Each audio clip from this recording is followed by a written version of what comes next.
الحمد لله رب العالمين والصلاة والسلام على أشرف الأنبياء وسيد المرسلين نبينا محمد وعلى آله وصحبه أجمعين، أما بعد.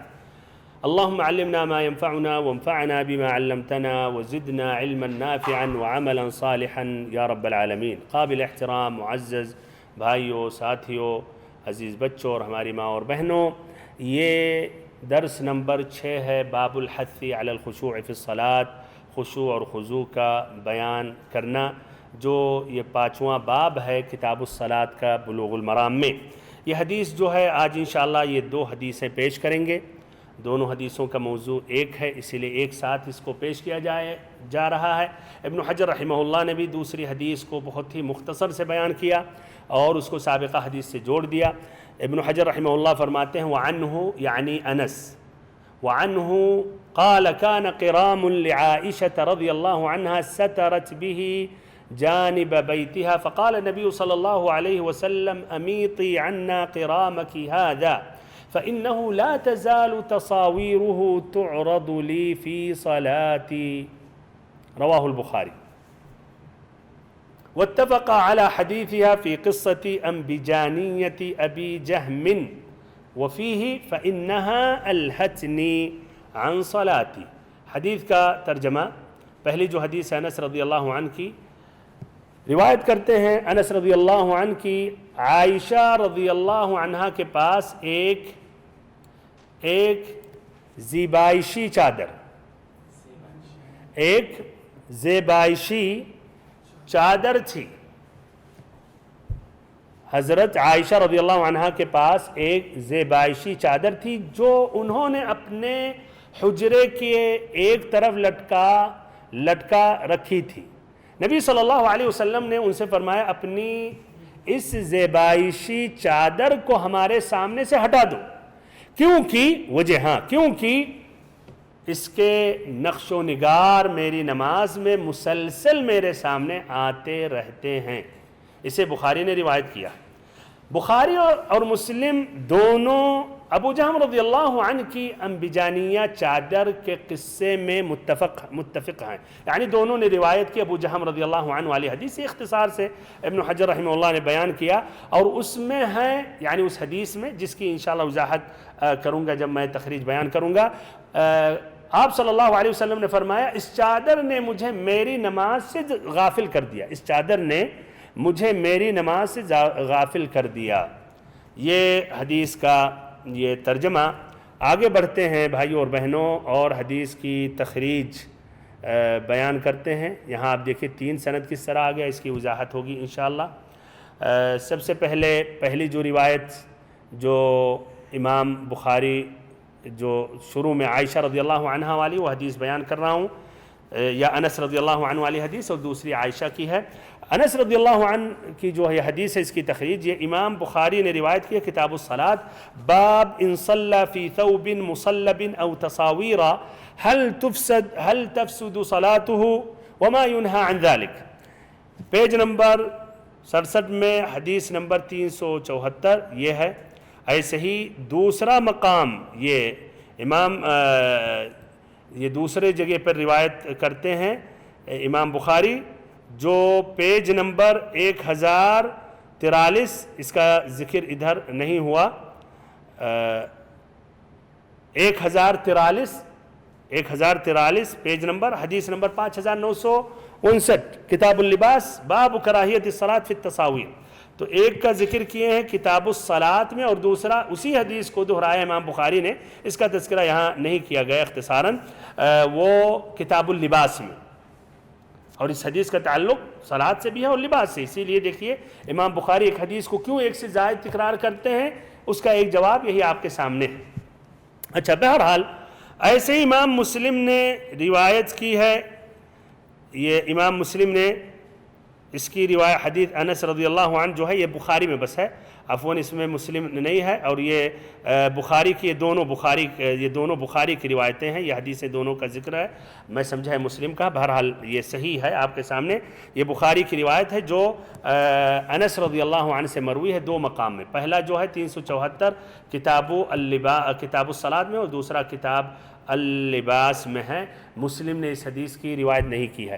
اچھا یہ طریق یہ ہے، طریق عبد الوارث جو روایت کرتے ہیں عبد العزیز بن صہیب سے، جو انس رضی اللہ عنہ سے روایت کرتے ہیں، جو نبی صلی اللہ علیہ وسلم سے یہ حدیث بیان کرتے ہیں، جس طرح کی ابن حجر رحمہ اللہ نے ذکر کیا اور یہ حدیث کا تذکرہ ہوا اور اس کا ترجمہ بھی پیش کیا گیا، اس لیے دہرانے کی ضرورت نہیں، یہاں مختصراً اشارہ کیا گیا امیتی عنا قرام کی۔ دوسری جو حدیث ہے جس کی روایت کرتے ہیں، کون کرتے ہیں؟ یہ بخاری اور مسلم، جو عائشہ رضی اللہ عنہا کی حدیث ہے۔ دیکھیں عائشہ، تو امام بخاری روایت کرتے ہیں کتاب الصلاۃ میں، باب اذا صلی فی ثوب له اعلام نظر الیہ، پیج نمبر 66 اور حدیث نمبر 373۔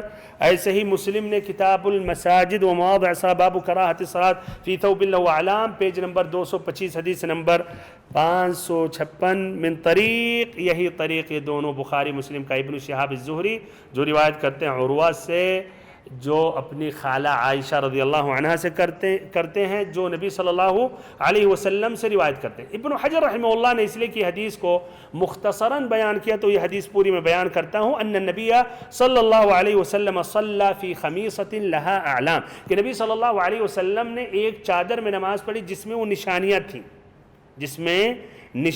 تھیں، فنظر الی اعلامها نظرہ، تو آپ صلی اللہ علیہ وسلم نے اس کی نشانیوں پر ایک مرتبہ آپ کی نظر پڑی۔ کتنی بار نظر پڑی؟ ایک بار، یہ نہیں کہ دیکھتے رہے، دیکھ رہے جس طرح مسجد میں ہم، نئی مسجد ہوتی ہے اس میں زخرفے ہوتے ہیں، دیکھ رہا آدمی تو خلاص لگ رہا نماز کے باہر چلا گیا، نہیں، ایک مرتبہ بس آپ نے دیکھا۔ فلما انصرف، جب آپ پھر نماز سے فارغ ہوئے، قال اذهبوا بخمیصتی هذه الى ابی جہم، کہ اس چادر کو جاؤ ابو جہم کو دے دو، ہماری اس چادر کو، وَأْتُونِي بِأَنْبِجَانِيَّةِ ابی جہم، اور ان کی جو ایک انبجانیہ چادر ہے جس میں یہ لائن نہیں تھے وہ لے آؤ، فَإِنَّهَا أَلْهَتْنِي آنِفًا عَنْ صَلَاتِي، اس لیے کہ اس کی وجہ سے میں نماز میں کیا خشوع میں خلل آیا، مشغول ہو گیا، ذہن چلا گیا۔ یہ اس کا کیا معنی کہ ابو جہم کو دے دو؟ حقیقت یہ ہے کہ ابو جہم نے ہدیہ کیا تھا، انہوں نے یہ خمیصہ نبی صلی اللہ علیہ وسلم کو تحفے میں بھی دیا تھا، تو آپ صلی اللہ علیہ وسلم کی سے نظر پڑ گئی تو آپ نے کہا اس کو واپس کر دو اور ان کی یہ جو دوسری چادر انبجانی ہے وہ دے دو، تاکہ ان کا دل نہ ٹوٹے کہ ہدیہ ہمارا واپس کر دیا۔ نہیں، آپ صلی اللہ علیہ وسلم نے یعنی ہدیہ کہا کہ اس کی جگہ وہ دوسری اپنی چادر ہمیں دے دو تاکہ ہماری نماز میں خلل نہ ہو۔ تو یہ بخاری ہے حدیث نمبر 373۔ ایسے مسلم نے روایت کی ہے حدیث نمبر 556، اور ایسے ہی مسلم کا دونوں ذکر کیا گیا، اور ایسے ہی مسلم نے ایک الگ سے تیسرے، یہ جو سامنے آ رہا ہے یہ مسلم میں ایک دوسری حدیث نمبر 63 جو دوسرے سند سے روایت کرتے ہیں، ہشام جو ابو مسروق جو عائشہ، یعنی دونوں یہ ایک ہی حدیثیں ہیں لیکن دونوں حدیثوں کے سند مختلف ہیں، تو حقیقت میں یہ ایک ہی حدیث مانا جائے گا۔ اچھا، تو یہ طریق ہشام جو اپنے والد سے روایت کرتے ہیں، ہشام عن ابی ہی ہے، یہ ہشام عن ابی ہی، اس میں ہشام عن والد ہی، جو روایت کرتے ہیں عن عائشہ رضی اللہ عنہا، اسی میں سابقہ حدیث کی طرح اس میں بھی آتا ہے۔ تو یہ حدیث کی تخریج کے بارے میں اب ہم آگے بڑھتے ہیں اور حدیث میں جو الفاظ ہوں اس کی مزید وضاحت کرتے ہیں، جبکہ وضاحت ترجمہ میں ایک مرتبہ مختصراً یہ ہو چکا۔ تو انس رضی اللہ عنہ کہتے کان قرام لعائشہ، قرام سے مراد کیا ہے؟ کان قرام لعائشہ رضی اللہ عنہ، تو یہ قرام سے مراد کیا ہے؟ قرام سے مراد کیا ہے؟ تو یہ قرام، اس کا جو ترجمہ کیا گیا زیبائشی چادر، وہ ایک یعنی نہایت ہی رقیق نرم جو اون سے بنایا جاتا تھا، اس کے کئی کلر ہوتے تھے، اون سے ملائم چادر جو بنایا جاتا تھا اور اس کے کئی کلر ہوتے تھے، اور اس کو استعمال کرتے تھے اس زمانے میں، ہودج میں بھی اور گھر میں بھی اس کو لٹکاتے تھے۔ سترت بھی جانب بیتھا، جس کے ذریعے انہوں نے اپنے گھر کے کچھ حصے میں انہوں نے اس کو لٹکایا تھا. فقال النبی صلی اللہ علیہ وسلم امیتی، نبی صلی اللہ علیہ وسلم نے کیا کہا؟ امیتی. امیتی معنی کیا ہے؟ یعنی اس کو ہٹا دو. عنا قرامکی ھذا، تمہارا یہ جو قرام ہے اس کو ہٹا دو. فإنه لا تزال تصاویرہ، تصاویرہ سے مراد کیا؟ اس کے نقش و نگار، اس کے نقش و نگار، اس میں جو نقش تھا اور ایسے اس کے جو رنگ تھے یا اس میں جو زخرفے تھے، جو ڈیزائن کیا جاتا ہے، جبکہ اس زمانے میں اتنا زیادہ نہیں ہوگا. بس اللہ المستعان، ہمارے اور آپ کے زمانے میں کتنے لاپرواہی کرتے ہیں، گھروں میں اس سے لٹکاتے ہیں. بلکہ مکمل تصویر انسان کی، جانور کی، جو سراسر حرام اور ناجائز، اور ایسی جگہوں پر فرشتے داخل نہیں ہوتے ہیں. فإنه لا تزال تصاویرہ تعرض لی فی صلاتی، تعرض لی فی صلاتی، یعنی نماز کے درمیان یہ تصاویر یہ ظاہر ہو رہی ہیں، یعنی خلل آ رہا ہے ہماری نماز میں. تعرض لی فی صلاتی.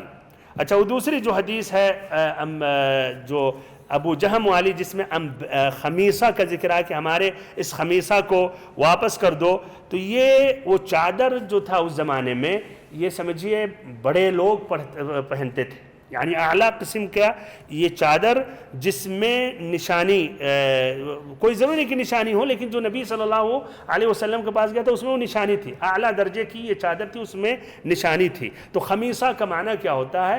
یہ جو چادر، جو مہنگی چادر ہوتی تھی اس زمانے میں، جو بڑے لوگ استعمال کرتے تھے. فی خمیصۃ لہا اعلام، یہ خمیصہ میں کوئی ضروری نہیں ہے کہ نشانی ہو، لیکن جو نبی صلی اللہ علیہ وسلم کے پاس جو خمیصہ تھا اس میں کیا؟ لہا اعلام، اعلام یعنی اس میں وہ نشانے یا خط بنے رہتے تھے. ابھی بھی بہت سی چادر، خاصتاً یہ ہو سکتا ہے یہ چیزیں پرانی ہو رہی ہیں، لیکن پہلے ایسے ایسے چادروں میں نشانی رہتی تھی جو زینت یا اچھا سمجھا جاتا تھا. فَلَمَّا انصَرَفَ، یہ الفاظ یہاں غیر موجود ہیں. یہ حدیث جو میں نے پوری ابو جہم والی جو بیان کی اس سے تشریح کر رہا ہوں، اسی لیے الفاظ یہاں سامنے نہیں. ابن حجر رحمہ اللہ نے مختصراً بیان کیا تھا. تو بخمیصتی ھذہ، ہمارا یہ جو خمیصہ ہے، جبکہ ابو جہم نے دیا تھا، مقصد یعنی ہماری ملکیت میں آ گئی ہے اور یہ میں نے تسلیم کر لیا آپ کا یہ ہدیہ، لیکن اس خمیصہ، ہمارے اس خمیصے کو کیا واپس کر دو ابو جہم کو. تو خمیصتی کہا تاکہ ابو جہم کو تکلیف نہ ہو، دل نہ ٹوٹے کہ آپ نے تو اپنا مانا ہی نہیں. کہا نہیں یہ ہماری ہے خمیصتی ھذہ، لیکن اس کی جگہ پہ دوسرا، آپ دوسری جو چادر ہے وہ دے دو. بِأَنْبِجَانِيَّ، بِأَنْبِجَانِيَّ، انبجانیہ جو ہے ادھر لکھا ہوا ہے انبجانیہ، الف پر فتحہ ہے، نون پر جزم ہے، با پر زیر ہے، با پر زبر بھی کر سکتے ہیں، انبجانیہ بھی پڑھ سکتے ہیں، انبجانیہ. انبجانیہ یا انبجانیہ سے مراد یہ موٹا چادر ہوتا تھا جس میں لائنیں نہیں لگی ہوتی تھی، یعنی یہ چادر سادی قسم کی ہوتی تھی. تو آپ صلی اللہ علیہ وسلم نے کہا خمیصہ کو لوٹا کر اس کی جگہ پہ ابو جہم کی انبجانیہ لے آؤ تاکہ ان کا دل نہ ٹوٹے. اور اس کا معنی مطلب نہیں کہ اب اس خمیصہ میں یا انبجانیہ میں کہ اس میں نماز پڑھتے تھے. ابو جہم یہ کون ہیں؟ ابو جہم جنہوں نے نبی صلی اللہ علیہ وسلم کو یہ ہدیہ کیا تھا. ابو جہم ان کا نام عبید ہے یا عامر، عبید یا عامر، اور ان کے والد کا نام کیا ہے؟ حذیفہ، قرشی العدوی، القرشی العدوی اس بطن سے ہیں. انہوں نے اسلام عام الفتح میں قبول کیا اور یہ عمر دراز رہے، یہاں تک کہ ابن الزبیر رضی اللہ عنہ کا زمانہ بھی انہوں نے پا لیا. ابن الزبیر رضی اللہ عنہ یہ سن 76 ہجری میں، جانتے ہو فتنہ الحجاج نے آ کر حملہ کیا مکہ پر، اور یہی خلیفہ تھے اور شرعی خلیفہ تھے، اور اس نے ان کو قتل کیا رضی اللہ عنہ. تو اس طرح یہ دیکھیے جو نبی صلی اللہ علیہ وسلم کے زمانے میں جو کعبہ کی نئے سرے سے تعمیر ہوئی تھی، کتنی عمر تھے نبی صلی اللہ علیہ وسلم کو اس وقت؟ 35 سال سیرت میں. وہ اس وقت بھی موجود تھے، انہوں نے دیکھا. اور ابن الزبیر کے زمانے میں جو تعمیر کی گئی، ابن الزبیر نے مسجد کعبہ کو ڈھا کر جس طرح نبی صلی اللہ علیہ وسلم نے کہا قواعد ابراہیم پر، اس پر انہوں نے کیا، تو وہ بھی انہوں نے دیکھا. اچھا، تو بہرحال یہ قریش کے معزز اور ان میں بڑے لوگوں میں ان کا شمار ہوتا ہے، اور یہ قریش کے 4 لوگوں میں سے تھے جو قریش کے لوگ علم نسب میں ان کی طرف رجوع کرتے تھے اور ان سے علم نسب سیکھتے تھے۔ ان کے بارے میں مشہور ہے یہ قول، ترکت الخمر فی الجاہلیہ وما ترکت الا خوفا علی عقلی، کہ دور جاہلیت سے میں نے شراب پینا چھوڑ دیا اور یہ جو میں نے چھوڑا ہے اپنی عقل کی حفاظت کے لیے۔ یعنی عقل، اس سے واضح ہوتا کتنے عقل مند آدمی تھے، جبکہ اس زمانے میں پینا عام تھا، ہوشیار لوگ پینا عقل مندی سمجھتے تھے۔ اچھا، تو یہ ان کا ابو جہم رضی اللہ عنہ، اور ان کا انتقال ابن زبیر رضی اللہ عنہ کے آخری دور خلافت میں ہوا۔ فَإِنَّهَا الْهَتْنِي معنی وہی یعنی شغلتنی عن صلاتی ہماری نماز سے۔ کیا پوری نماز سے؟ ہاں، سوال، کیا پوری نماز میں نبی صلی اللہ علیہ وسلم مشغول رہے اس کی وجہ سے؟ نہیں، سابقہ روایتوں سے واضح ہو، ایک فَنَظَرَ إِلَيْهَا نَظْرَةً، کہ آپ نے ایک مرتبہ اس کی طرف آپ نے دیکھا، یعنی بعض صلاتی، نماز کے کچھ حصے میں، لیکن تب بھی نبی صلی اللہ علیہ وسلم کو کچھ حصہ جو آپ کا ذہن اس طرف چلا گیا، آپ کو اچھا نہیں لگا، فوراً نماز کے بعد کہا کہ اس کو واپس کرو۔ اللہ المستعان۔ اور یہاں دیکھیں کتنے مسلمان شروع سے آخر پڑھتے ہیں، ان کو پتہ ہی نہیں امام صاحب نے کیا پڑھا، کتنی رکعت کی، کتنے مرتبہ، زیادہ بھی پڑھ لیں تب بھی چلے گا، کم بھی پڑھ لیتے تب بھی چلے گا، سب کچھ برابر۔ نماز میں داخل ہونے سے پہلے جو کیفیت تھی وہی اس کے بعد بھی۔ اِلَى اللَّهِ الْمُشْتَكَى۔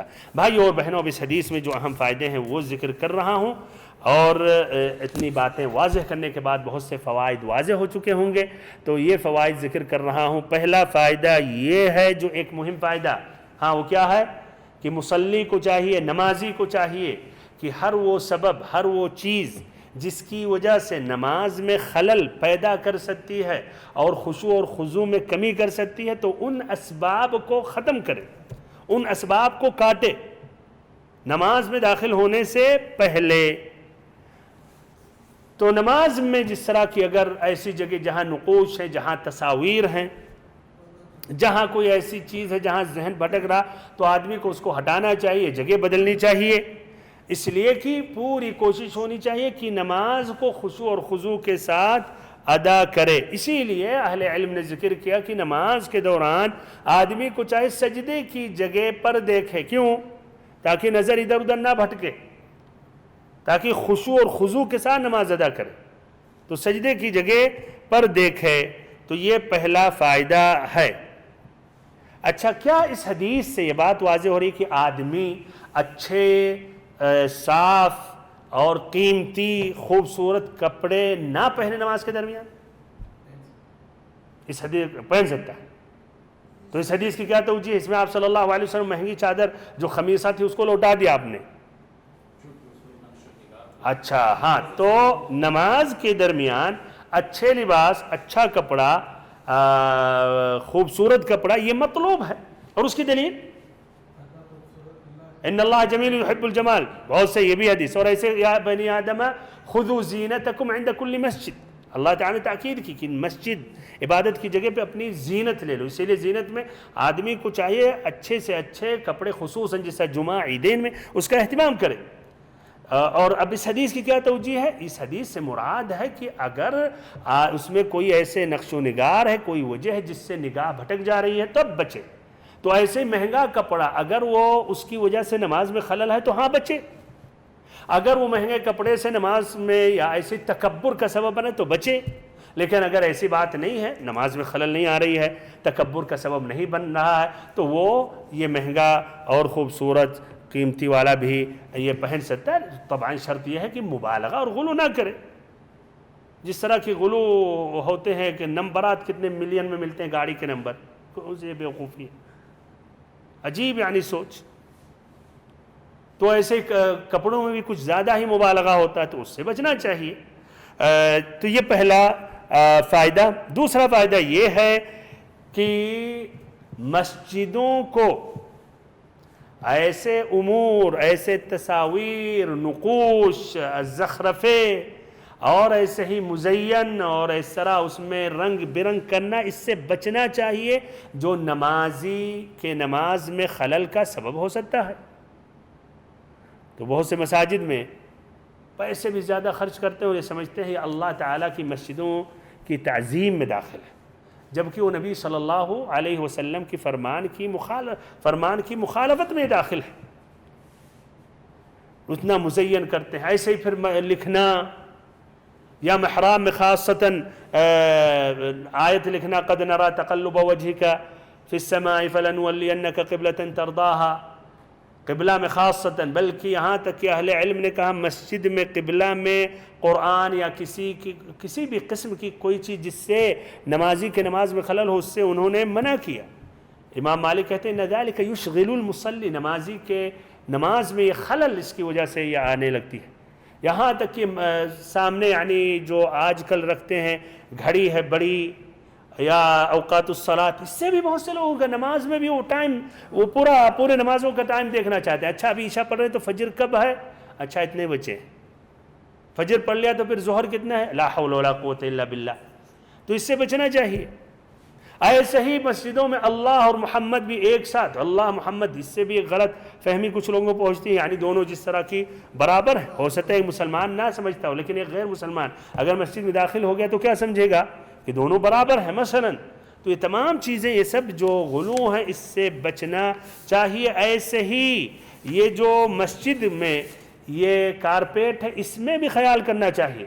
کتنے ایسے مسجدوں کے لیے جو کارپیٹ بنائے جاتے ہیں اس میں صلیب کی نشانی ہوتی ہے، کچھ نقش اور تصویریں ہوتی ہیں، نقش کے علاوہ اس سے بھی صلیب عیسائیوں کے جو صلیب ہے اس کی نشانی، یا ایسے واضح تصویر کی نشانی، اور یا تو بہت زیادہ مزین اور مزخرف ہوتا ہے جس سے نماز کے درمیان آدمی سامنے نہیں دیکھ رہا، سجدے کی جگہ دیکھ رہا، وہاں بھی تو اس کا نماز میں خلل پیدا ہو رہی۔ تو ان تمام چیزوں سے بچنا چاہیے۔ تو دوسرا فائدہ کہ مسجد میں، چاہے مسجد کی دیواریں یا ایسے اس کے محراب میں یا اس کے فرشے میں ایسے مزین مزخرف منقوش نہیں ہونے چاہیے، تصاویر نہیں ہونی چاہیے۔ تیسرا فائدہ یہ ہے کہ گھروں میں دیواروں پر یا ایسے ہی دروازوں پر یا ایسے کھڑکیوں پر ایسی تصویریں جو ذوات الارواح ہیں، انسان کی تصویر یا جانور کی تصویر، یہ لٹکانا کیا ہے؟ ناجائز ہے۔ یا پرندے کی، جانور کی، انسان کی، یہ ناجائز ہے، اس لیے کہ اس میں جو بتوں کی عبادت کرتے ہیں ان کی مشابہت ہے، ان کی اس میں مشابہت، اور یہ ایک سبب ہے جس کی وجہ سے انسان شرک تک پہنچتا ہے۔ جس طرح نوح علیہ السلام کی قوم شرک تک کیسے پہنچی؟ انہوں نے یہی جب صالحین کی تصاویر یا مجسمے بنائے، آہستہ آہستہ شرک میں واقع ہو گئے۔ تو یہ تیسرا فائدہ ہے۔ بھائی اور بہنوں، اس کے علاوہ اور بھی فائدے ہیں، لیکن اس لیے اصل موضوع سے اس کا اتنا تعلق نہیں ہے، تو مختصراً کچھ بیان کر دیتا ہوں۔ ایک تو کہ کلیسا یا کنیسہ، چرچ جو عیسائیوں کا ہے، اس میں تصاویر ہوتے ہیں، اس طرح اب وہاں جا کر جو نماز کچھ مسلمان پڑھتے ہیں، کیا یہ مناسب ہے؟ یہ غیر مناسب ہے، بلکہ یہاں کراہیت مزید شدید ہے۔ ایسے ہی اسی حدیث کے روشنی میں اہل علم نے کہا کہ نماز کے درمیان ہر وہ چیز کا استقبال کرنا، سامنے رکھنا جس سے نماز میں خلل آ سکتا ہے، اس سے بچنا چاہیے۔ سامنے اگر کوئی تصویر ہو، یا ایسے اگر مان لیں آگ جل رہی ہو، یا ایسے ہی یہاں تک کہ کہا لائٹ، چراغ، موم بتی تک، یہ تمام چیزیں، ایسے ہی مرآت یعنی شیشہ، آئینہ، اس لیے آپ کی تصویر کی عکس ہوگی، اس میں بھی خلل ہو سکتا ہے۔ تو خلاصہ کلام، اور یہ اب اپنی بات میں ختم کر رہا ہوں، کہ ایک نمازی کو چاہیے، مرد ہو یا عورت ہو، وہ نماز کو خشوع و خضوع کے ساتھ ادا کرے، اور ہر وہ سبب جو خشوع اور خضوع میں نقص پیدا کر سکتا ہے، وہ مزین مزخرف ہو تو اس سے بچنا چاہیے، اور ان اسباب کو ختم کرنا چاہیے نماز میں داخل ہونے سے پہلے۔ اللہ تعالیٰ سے اخیر میں دعا کرتا ہوں کہ اللہ تعالیٰ ہم سبھی کو علم نافع عطا کرے اور ہم سبھی کو صراط مستقیم پر چلائے۔ وصلی اللہ وسلم وبارک ونعم علی عبدک ورسولک محمد۔